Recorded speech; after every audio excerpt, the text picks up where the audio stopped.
Hey, it's Clay. Welcome to another video. Today I am going to try to take this bar of brass and try to make it into a putter.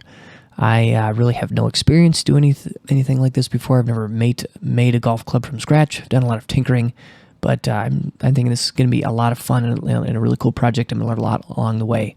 If you're interested in seeing how this plays out, stay tuned. Let's go ahead and dive in.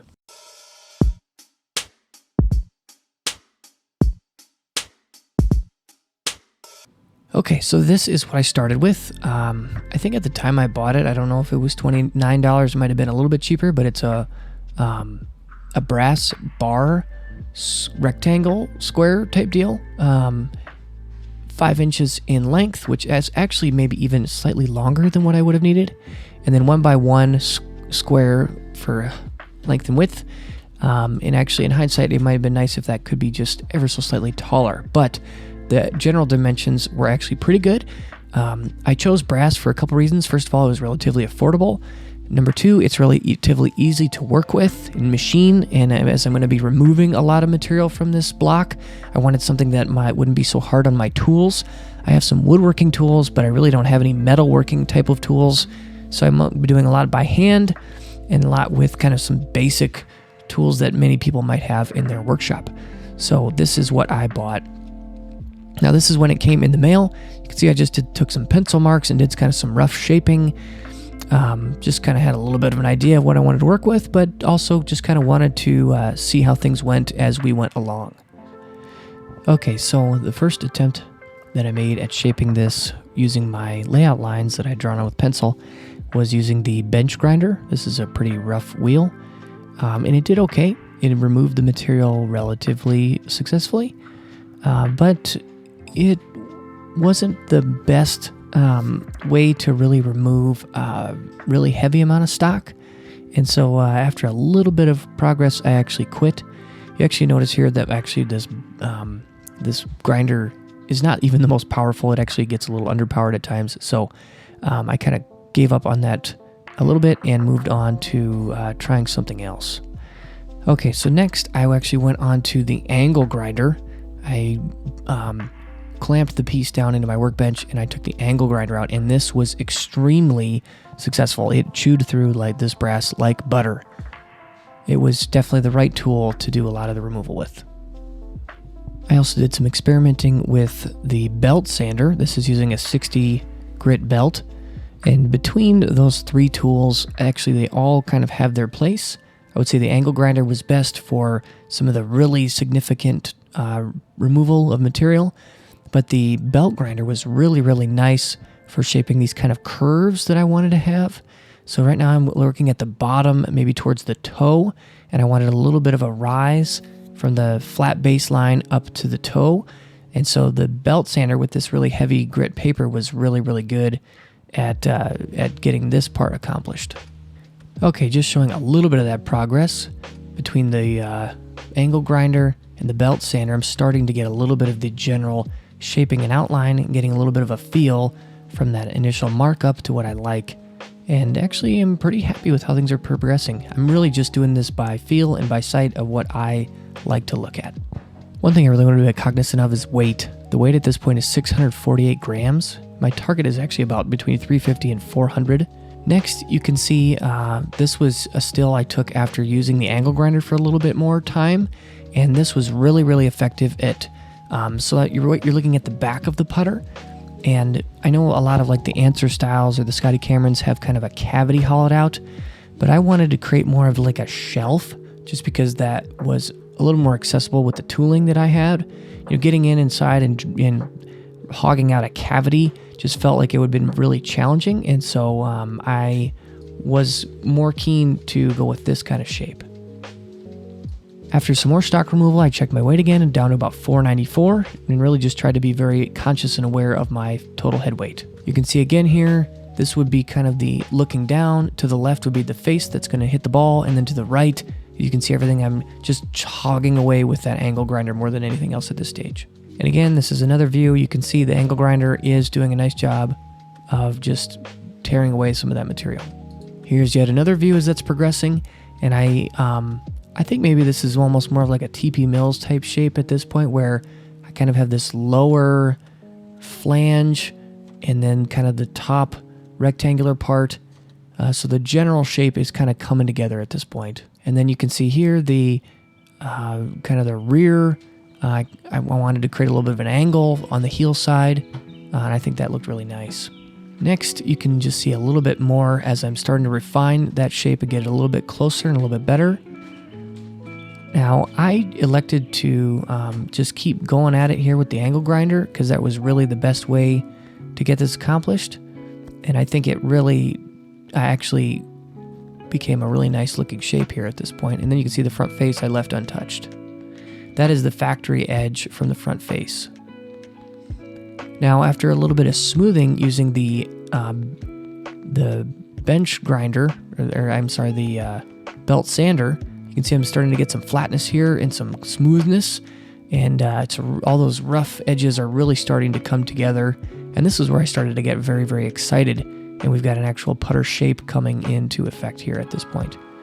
I mentioned I did keep those two faces right there are 90 degrees to one another. You really do want to add a little bit of loft there compared relative to the bottom line, but I didn't want to mess with the flatness and reestablish a flat face, and so I just left it as is. Then this is just a little bit of a visual of that process of, now that I've kind of got the general shaping done with the belt, with the bench grinder, or with the angle grinder, now I'm using the belt sander to kind of as my medium level to smooth out that really rough cut. And really, I found this process is all about finding the right tool for the job. The angle grinder was the right tool to hog away material in a very quick but rough fashion. And then going over here to the belt sander was a really nice way to smooth out some of that roughness, give me some flat and smooth and curved lines. You can see I'm just adding a little bit of a gentle curve to the bottom sole, really just looking at it by eye. What pleases me, what kind of shapes and forms feel good to my eye and to my hand. Okay, so now I need to create some kind of hosel, and I don't have the ability to make a plumber's neck, so I decided to use this bolt. And it's a little bit ugly, but honestly, the theme of this putter is it's a little bit of like a rat rod. It's just a bolt I got from the hardware store, or a threaded rod, I think maybe is what it would be. And my goal here is to just use these tools again, whether it's the bench grinder or the angle grinder, to hog away some material. I'm actually going to need to, my plan is to, first of all, drill a hole into the putter. And then I'm going to, you can see here, I'm using just removing some of those threads to give myself a nice smooth shank that I can insert into the drilled hole to create my hosel. And you can see here I'm using my drill press to drill a hole, and honestly I just kind of eyeballed this near the heel. I didn't get too particular with the amount of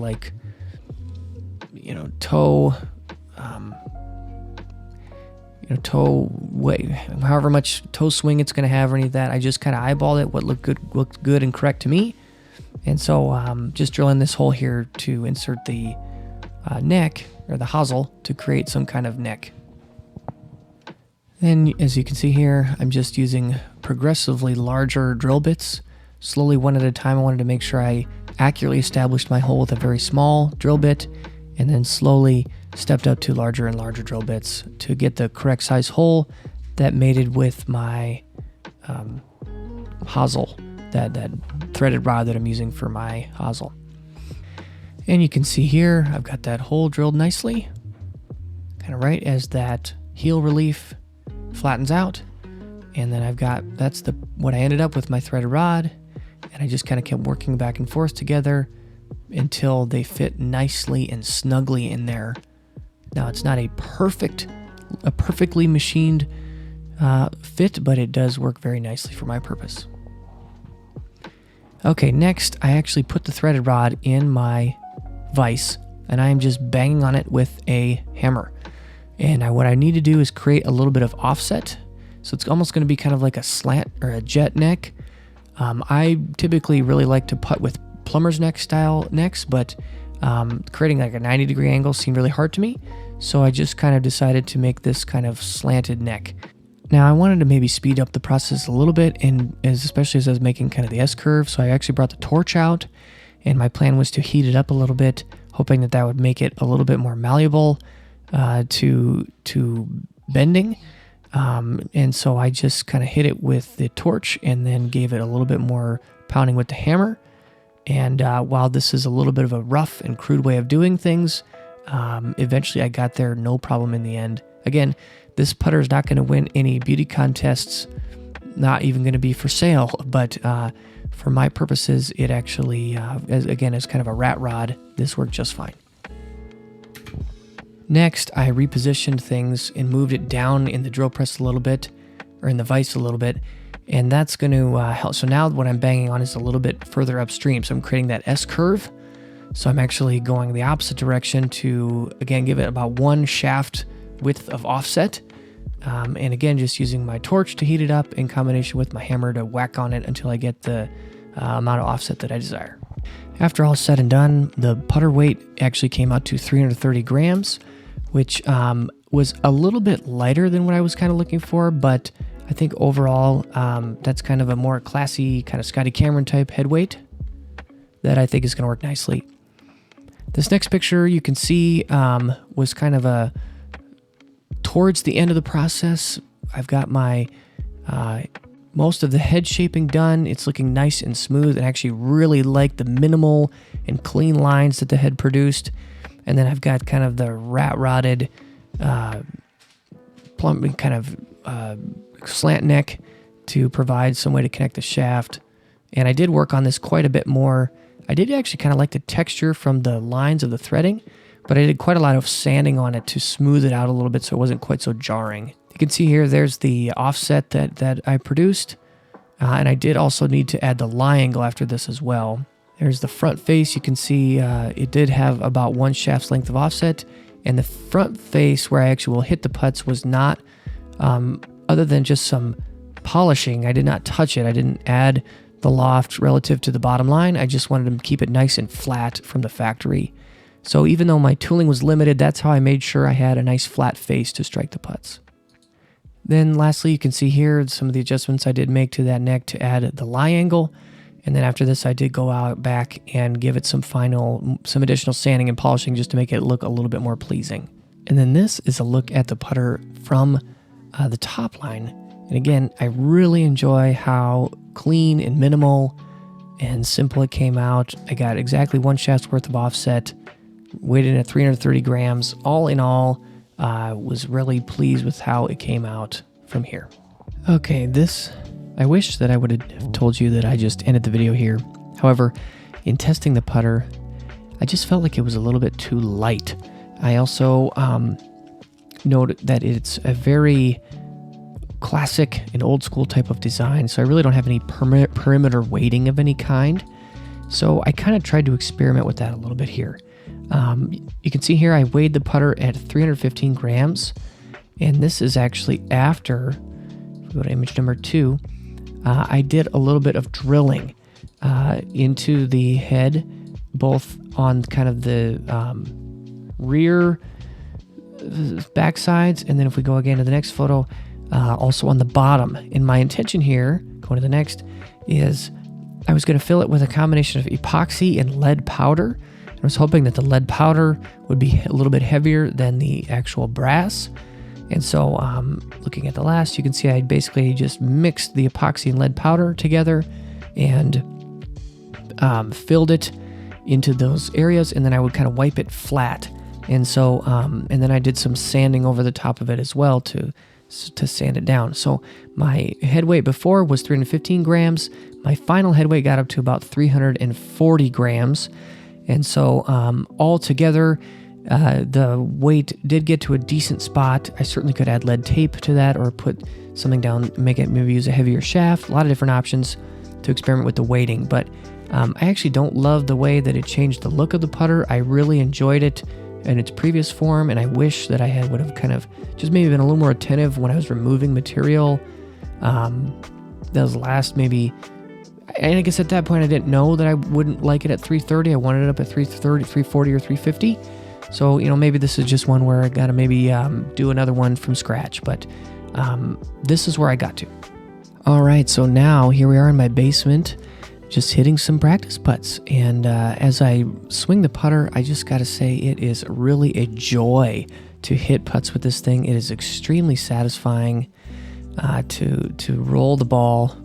Nuked that one, but you can see basically I just glued the shaft right onto the other end of my threaded rod. I did have to do some shaping to that part of the threaded rod so that it would fit correctly, but I did the same way that I shaped the other end on the angle or on the bench grinder. Then you can see I also did fill a little bit of there's a bottom line there where I actually put a little bit of that glue and lead powder. And so that just gave it a little bit more weight. And actually with the hosel installed, it actually, the total head weight did get up to about 350 grams. So overall, I was very happy with where the weight got to. I just do have some regrets on changing the aesthetics. I really did love the pure brass. Now, one thing that I've done as well is, you can't really see it here, but I have drilled a little bit of a top line circle. And what I did was I actually put the face of the putter, and I would kind of tap it with a ball to figure out where the sweet spot was. And you could really feel almost immediately when you hit the sweet spot versus when you didn't. And then I just drew a little line, and then right above that line is where I drilled a little hole. And that's how I know that to aim up my putter, you can see it's basically right in the middle. So just to give you some subjective feels here and impressions, when I hit putts with this thing, it feels extremely solid and satisfying to putt with. It is just extremely, extremely fun to putt with. Very solid, very, very firm in a really good and solid way. Certainly, I would say it doesn't have any kind of like that Odyssey White Hot type feel, just very firm and solid in a pleasing way. Maybe not the prettiest thing in the world. If I were to take another crack at this, I certainly would make some updates as to how it looks. But for being a little bit of an ugly guy, I actually think it came out really well, and I'm thrilled I got something functional. So I hope you guys enjoyed this video. Please let me know your thoughts and comments down below, and I'll see you again soon. Thanks. Bye.